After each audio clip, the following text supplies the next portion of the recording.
नमस्कार साथियों, हमारे इस YouTube चैनल जीत एजुकेशन के माध्यम से हिंदी व्याकरण से संबंधित महत्वपूर्ण प्रश्नों की श्रृंखला में यह दूसरा वीडियो है। पहले वीडियो में हमने 1 से लेकर के 36 तक के प्रश्न 1 से लेकर के 36 तक के प्रश्न को समाहित किया। अब यहाँ पर दूसरे भाग में 37 से लेकर 72 तक के प्रश्नों को इस दूसरे वीडियो के माध्यम से प्रस्तुत किया जाएगा। तो आइए चलते हैं हिंदी परीक्षाओं के लिए बहुत ही उपयोगी और महत्वपूर्ण हिंदी व्याकरण से संबंधित प्रश्नों की श्रृंखला की ओर। क्वेश्चन नंबर सेकंड वीडियो का फर्स्ट और कंटिन्यूअस प्रश्न का 37 क्वेश्चन। जो शब्दांश मूल शब्द के प्रारंभ में जुड़कर उनके अर्थ में कुछ विशेषता या परिवर्तन कर देते हैं उन्हें कहा जाता है। देखिए, जो शब्दांश मूल शब्द के प्रारंभ में जुड़कर उनके अर्थ में कुछ विशेषता या परिवर्तन कर देते हैं उन्हें कहा जाता है साथियों अ नंबर उपसर्ग। आप सबको मालूम है, उपसर्ग शब्द मूल शब्द के आगे जुड़कर उसके अर्थ में परिवर्तन कर देता है, बदलाव ला देता है। 37 क्वेश्चन देखते हैं। 38 क्वेश्चन। जो शब्दांश शब्दों के अंत में लगकर उनके अर्थ में परिवर्तन या विशेषता उत्पन्न कर देते हैं वे कहलाते हैं। देखिए, उपसर्ग पहले में जुड़ता है और यहाँ पर 38वां हो जाएगा ब नंबर प्रत्यय। प्रत्यय क्या होता है? शब्द के पीछे लग करके उसके अर्थ में परिवर्तन कर देता है, तो वह होता है प्रत्यय। सरल भाषा में कहें तो उपसर्ग आगे, प्रत्यय पीछे, इतना आपको याद रखना है। 39 क्वेश्चन देखते हैं।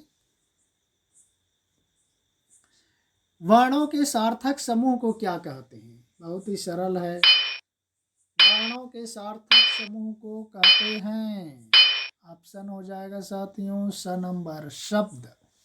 देखिए, वर्णों के सार्थक समूह को शब्द कहते हैं।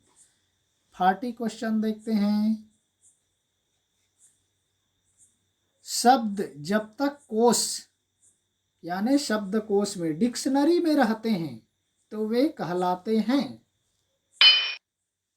शब्द जब तक कोश डिक्शनरी में रहते हैं तो वे क्या कहलाते हैं? द नंबर शब्द ही कहलाते हैं। चलते हैं 41वें प्रश्न की ओर। जब शब्द वाक्य में प्रयुक्त होते हैं और उनमें विभक्तियां लग जाती हैं तो वे कहलाते हैं उपसर्ग, प्रत्यय, पद, शब्द।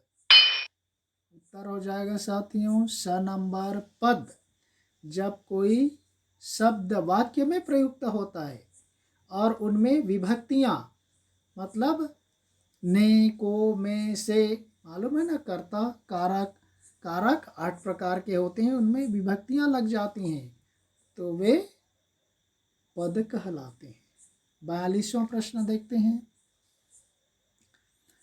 जब एक से अधिक पद मिलकर एक व्याकरणिक इकाई का काम करते हैं तब उस बंधी हुई इकाई को कहते हैं। देखिए, जब एक से अधिक पद मिल गए तब वो व्याकरणिक इकाई का काम करता है और उस बंधी हुई इकाई को कहते हैं द नंबर पदबंध। उत्तर हो जाएगा द नंबर। 43 क्वेश्चन देखते हैं। पद के कितने भेद या प्रकार हैं? बहुत ही सरल है। पद के भेद या प्रकार, उत्तर हो जाएगा साथियों द नंबर 5 प्रकार हैं पद के। हमने शब्द के भेद भी 5 बताए, याद रख लीजिए, दोनों मिल गया। वो शब्द है, ये पद है। 44 क्वेश्चन को देखते हैं क्या है। इनमें से पद के कौन से प्रकार हैं? देखिए कौन से पद के प्रकार हैं? अ संज्ञा और सर्वनाम, ब विशेषण और क्रिया, स अव्यय या क्रिया विशेषण, द उपर्युक्त सभी। उत्तर हो जाएगा साथियों, ये सभी पद के प्रकार हैं। संज्ञा, सर्वनाम, विशेषण, क्रिया और अव्यय। अव्यय का दूसरा नाम है क्रिया विशेषण। तो इसलिए ये सभी पद के प्रकार हैं। चलते हैं 45 क्वेश्चन की ओर। किसी व्यक्ति, वस्तु, स्थान, प्राणी या भाव के नाम का बोध कराने वाले शब्द को कहते हैं। देखिए बहुत ही सरल है। क्या कहते हैं? व्यक्ति, वस्तु, स्थान आ गया, इसको कहा जाता है अ नंबर संज्ञा कहते हैं। मालूम है ना, व्यक्ति, वस्तु, स्थान, प्राणी, भाव के नाम का जो बोध कराता है वह होता है संज्ञा। चलते हैं 46 क्वेश्चन की ओर। संज्ञा के कितने भेद माने जाते हैं? देखिए संज्ञा के कितने भेद माने जाते हैं साथियों, सबको मालूम है। उत्तर हो जाएगा ब नंबर 3। कहीं कहीं पर 5 देते, लेकिन उसमें 5 तब होता है जब वो जाति वाले का 2 भेद हो जाए, एक द्रव्यवाचक और दूसरा है समूहवाचक, तब जाके 5 बनता है, अन्यथा 3 होता है। 47 क्वेश्चन की ओर चलते हैं। संज्ञा के भेद प्रकार में कौन शामिल है? देखिए संज्ञा के भेद या प्रकार में कौन से शामिल है? व्यक्तिवाचक संज्ञा, जातिवाचक संज्ञा, भाववाचक संज्ञा, उपर्युक्त सभी। ऑप्शन हो जाएगा द नंबर उपर्युक्त सभी। व्यक्तिवाचक संज्ञा, जातिवाचक और भाववाचक, वो 5 तब होता है जब उस जातिवाचक संज्ञा के और 2 होते हैं, समूहवाचक और पदार्थवाचक, तब जाके 5 बनता है। 48 क्वेश्चन देखते हैं। जो शब्द संज्ञा या नाम के स्थान पर प्रयुक्त होते हैं वे कहलाते हैं। देखिए जो संज्ञा या किसी नाम के स्थान पर प्रयुक्त होते हैं वे क्या कहलाते हैं? उत्तर हो जाएगा ब नंबर सर्वनाम। आप सबको मालूम है। 49 क्वेश्चन देखते हैं। सर्वनाम के कितने भेद या प्रकार हैं? देखिए संज्ञा के 3 भेद है, सर्वनाम के कितने हैं? 6 भेद हैं साथियों सर्वनाम के। कौन कौन से हैं नेक्स्ट प्रश्न में देखेंगे। 50 क्वेश्चन नंबर। सर्वनाम के भेद प्रकार में कौन शामिल हैं? देखिए यहाँ पर पुरुषवाचक सर्वनाम, निश्चयवाचक सर्वनाम, अनिश्चयवाचक सर्वनाम, प्रश्नवाचक सर्वनाम, संबंधवाचक सर्वनाम और निजवाचक सर्वनाम। तो कितने हो गए साथियों? द हो गया उपर्युक्त सभी, अर्थात ये सारे 6 सर्वनाम के भेद हैं।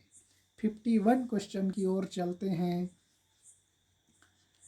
पुरुषवाचक सर्वनाम के कितने भेद या प्रकार हैं? देखिए सर्वनाम का पहला प्रकार है पुरुषवाचक सर्वनाम, लेकिन पुरुषवाचक सर्वनाम के भी भेद हैं साथियों, और ये है ब नंबर 3 भेद। कौन से 3 भेद हैं? 52 क्वेश्चन में देखते हैं। क्वेश्चन नंबर 52, पुरुषवाचक सर्वनाम के भेद प्रकार में कौन शामिल है?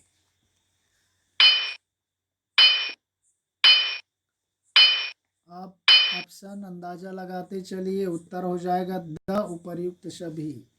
उत्तम पुरुष, मध्यम पुरुष, अन्य पुरुष।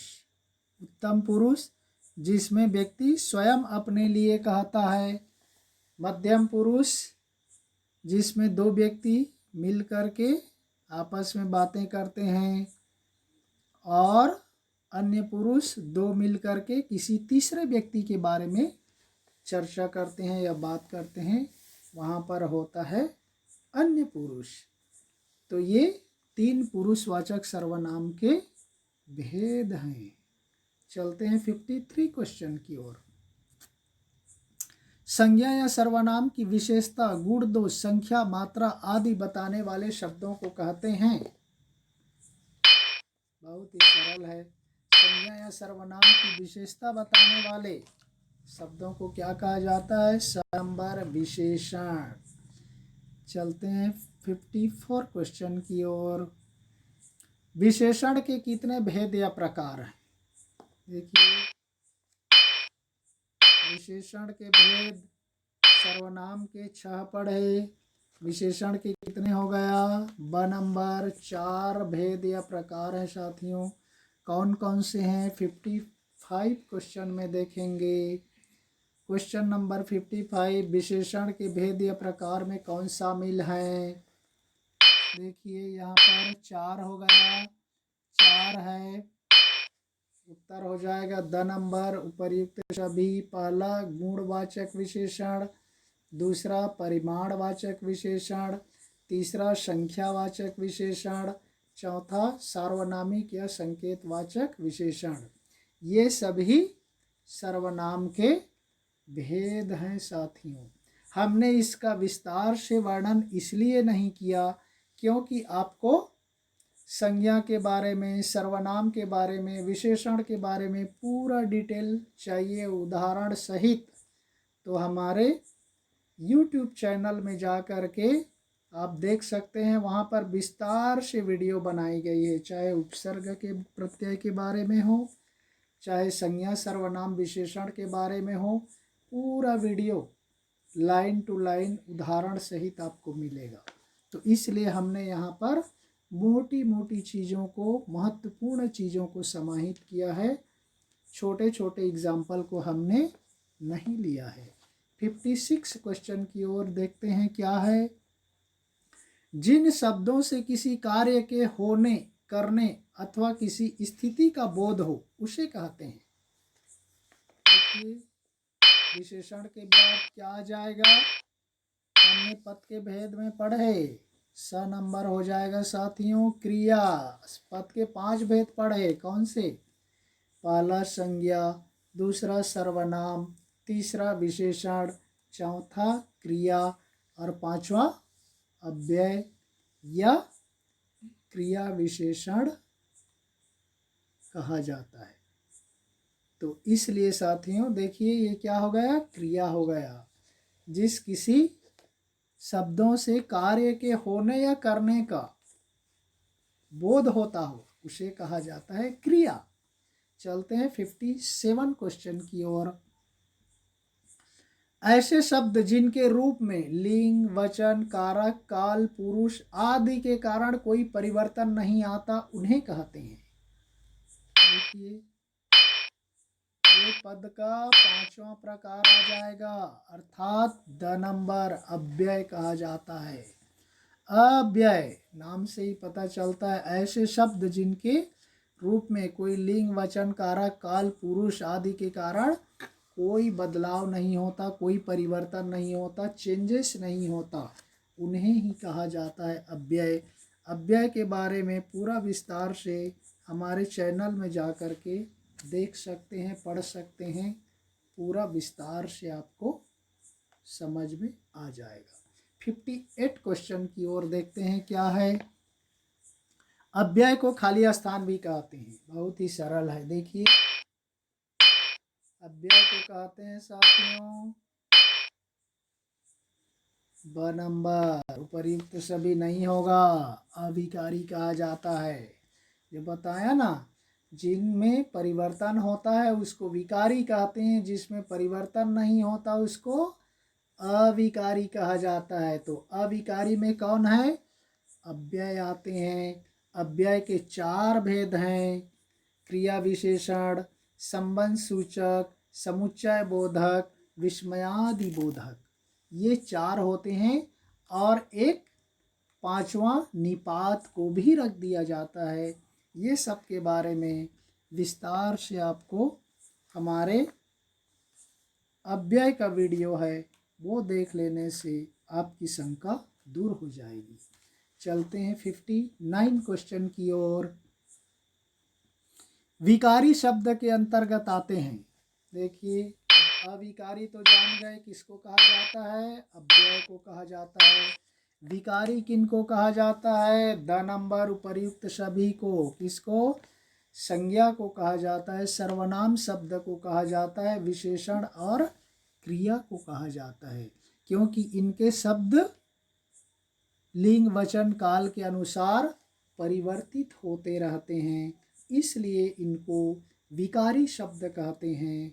अविकारी के अंतर्गत लिंग वचन काल के अनुसार उन शब्दों में परिवर्तन नहीं होता, इसलिए उनको अविकारी कहा जाता है। ये इसमें अंतर है साथी। चलते हैं 60 क्वेश्चन की ओर। अव्यय के मूल रूप से कितने भेद हैं? देखिए, आप अंदाजा लगाइए, थोड़ा सा मैंने हिंट दे दिया था पिछले में। उत्तर हो जाएगा 4, जो आपको बताया था। क्रिया विशेषण अव्यय, संबंध सूचक, समुच्चय बोधक, और चौथा है विस्मयादि बोधक, और एक पांचवा भी बोलते साथियों, मैं बताया आपको, निपात। वास्तव में किसी किसी व्याकरण पुस्तक में निपात को सेपरेट माना जाता है, लेकिन किसी किसी व्याकरण पुस्तक में अव्यय के उसको पांचवा भेद बता देते हैं, इसलिए हमने उसको नहीं लिया। वीडियो में हमने उसको ऐड किया है, इसमें केवल 4 रखे हैं। चलते हैं 61 क्वेश्चन की ओर। अव्यय के भेद प्रकार में कौन शामिल है? देखिए, यहाँ पर आ ही गया अव्यय के भेद या प्रकार। देखिए, उपर्युक्त सभी हो जाएगा। द नंबर कौन कौन से? क्रिया विशेषण अव्यय, दूसरा संबंध बोधक अव्यय, क्रिया विशेषण और संबंध बोधक, नेक्स्ट समुच्चय बोधक अव्यय, और चौथा है विस्मयादि बोधक अव्यय। ये 4 है। तो इस तरह से उत्तर हो जाएगा द उपर्युक्त सभी। चलते हैं 62 क्वेश्चन की ओर। 2 वर्णों के मेल से जो विकार परिवर्तन होता है उसे कहते हैं। बहुत ही सरल है। देखिए, वर्णों के मेल से क्या बनता है? शब्द बनता है। और वर्णों के मेल से जो विकार परिवर्तन होता है उसे कहते हैं ब नंबर संधि कहते हैं। मालूम है ना, संधि 2 वर्णों के विकार से परिवर्तन से होता है संधि। 63 क्वेश्चन देखते हैं। संधि के कितने भेद या प्रकार हैं? बहुत ही सरल है। संधि के कितने भेद हैं? व्याकरण की दृष्टि से बहुत महत्वपूर्ण है। उत्तर हो जाएगा साथियों स नंबर। संधि के 3 भेद या प्रकार हैं। कौन कौन से हैं? 64 क्वेश्चन में देखते हैं। संधि के भेद प्रकार में कौन शामिल है? देखिए, बहुत ही सरल है। संधि सबको मालूम होता है। उत्तर हो जाएगा साथियों द नंबर। ये सभी 3 है, स्वर संधि, व्यंजन संधि, और तीसरा है विसर्ग संधि। चलते हैं 65 क्वेश्चन की ओर। स्वर संधि के कितने भेद या प्रकार हैं?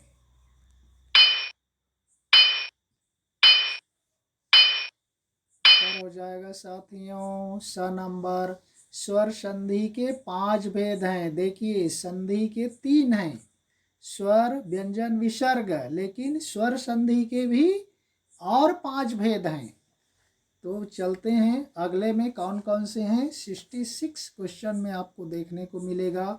स्वर संधि के भेद या प्रकार में कौन शामिल है? देखिए, उत्तर हो जाएगा साथियों द नंबर उपर्युक्त सभी। कौन कौन से हैं स्वर संधि के भेद?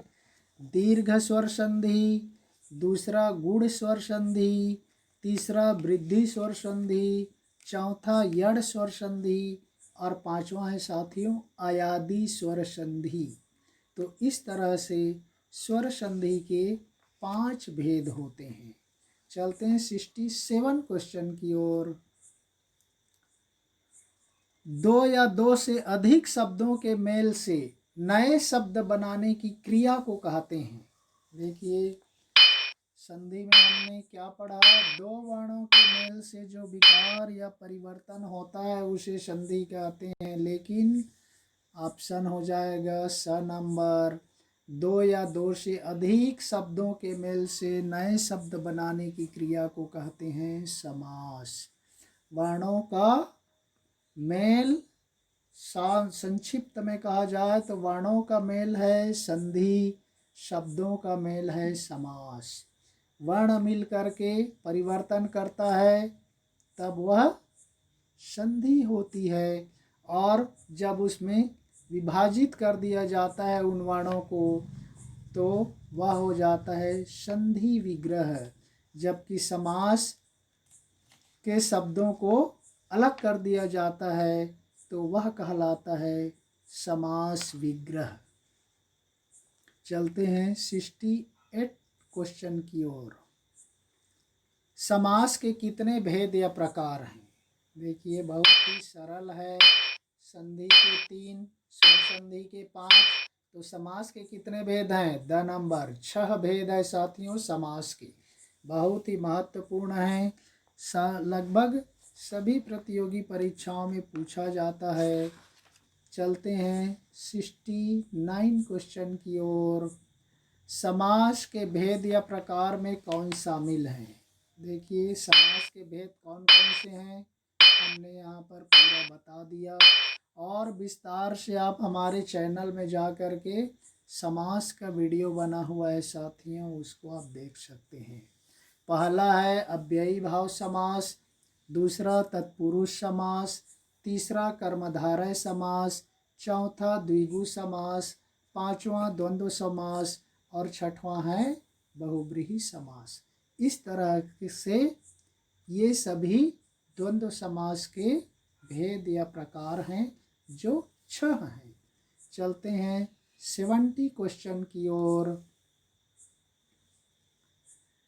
इनमें से स्वर संधि के उदाहरण कौन से हैं? देखिए स्वर संधि के उदाहरण हमने थोड़ा सा उदाहरण बताने का प्रयास किया। उत्तर हो जाएगा साथियों द नंबर। उपर्युक्त सभी आप सबको मालूम है। इसमें पहले का आखिरी वर्ण या मात्रा और दूसरे शब्द का पहला वर्ण या मात्रा को लिया जाता है और उन्हीं से विकार उत्पन्न होता है और उनसे बने शब्दों को कहते हैं संधि। जैसे यहाँ पर दिया है विद्या जमा आलय। विद्या में आ है, आ जमा आ बराबर क्या हो गया? आ, तो हो गया विद्यालय। विद्या जमा आलय। पर जमा उपकार, र है तो यहाँ पर अ है, अ जमा उ बराबर ओ होता है, इसलिए यहाँ पर जमा उपकार में हो गया परोपकार। महाजमा औदार्य, आ जमा औ का होता है औ, इसलिए हो जाएगा महोदार्य। तो इस तरह से ये सभी स्वर संधि के उदाहरण हैं। चलते हैं 71 क्वेश्चन की ओर। इनमें से व्यंजन संधि के उदाहरण कौन से हैं? देखिए व्यंजन संधि के उदाहरण में उत्तर हो जाएगा साथियों द नंबर। उपर्युक्त सभी। देखिए दिक जमा अंबर, इसमें हलंत नहीं आ पाया साथियों। इसमें क्या होता है, व्यंजन की पहचान ही वही होती है। पहले शब्द का जो अंतिम वर्ण होता है उसमें हलंत होता है। जैसे दिक लिखा है तो क में हलंत होगा, यहाँ पर हलंत नहीं आ पाया। जगत त में हलंत होगा और उत इसमें भी त में हलंत होगा। तो दिक जमा अंबर बराबर दिगंबर, जगत जमा नाथ बराबर जगन्नाथ और उत जमा चारण बराबर उच्चारण। तो इस तरह से स्वर संधि में स्वरों का मेल होता है, व्यंजन संधि में व्यंजनों का मेल होता है। तो इस तरह से ये तीनों व्यंजन संधि के उदाहरण है जिसकी पहचान है हलंत। क में, दिक के क में, जगत के त में, उत के त में हलंत होना चाहिए। वहाँ पर कंप्यूटर में हलंत नहीं आ पाया, इसलिए वहाँ पर हलंत नहीं दिखाया जा रहा है। तो इस तरह से ये तीनों हो जाएगा साथियों। और आज का 72 क्वेश्चन इस वीडियो का अंतिम प्रश्न है साथियों। देखिए, इनमें से विसर्ग संधि के उदाहरण कौन से हैं?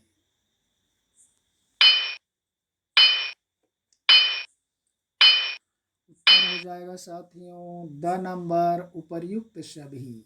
तो देखिए, इसमें विसर्ग संधि में विसर्ग है सभी फर्स्ट वर्ण के अंतिम में। देखिए, मनः जमा रथ, मनोरथ, निधन धन बराबर निर्धन, अतः धन एव बराबर अतएव।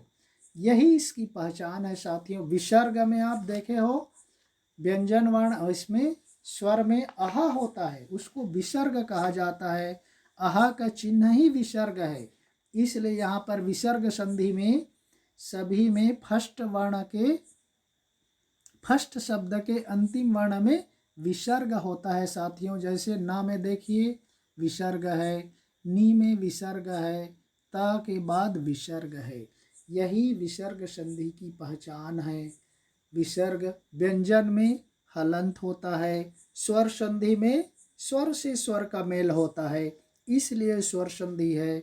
व्यंजन में व्यंजन का मेल होता है, विसर्ग में विसर्ग का चिन्ह होता है, इसलिए स्वर संधि, व्यंजन संधि और विसर्ग संधि के उदाहरण बिल्कुल अलग पहचान लिए जाते हैं, जो परीक्षा की दृष्टि से बहुत ही महत्वपूर्ण हैं।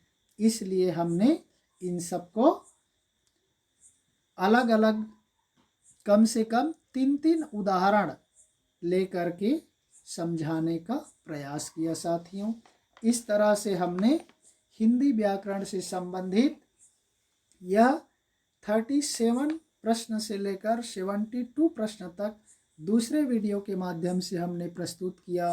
बाकी बचे 73 प्रश्न 73 से लेकर 111 तक तीसरे वीडियो के रूप में प्रस्तुत किया जाएगा। तब तक के लिए धन्यवाद। जय हिंद।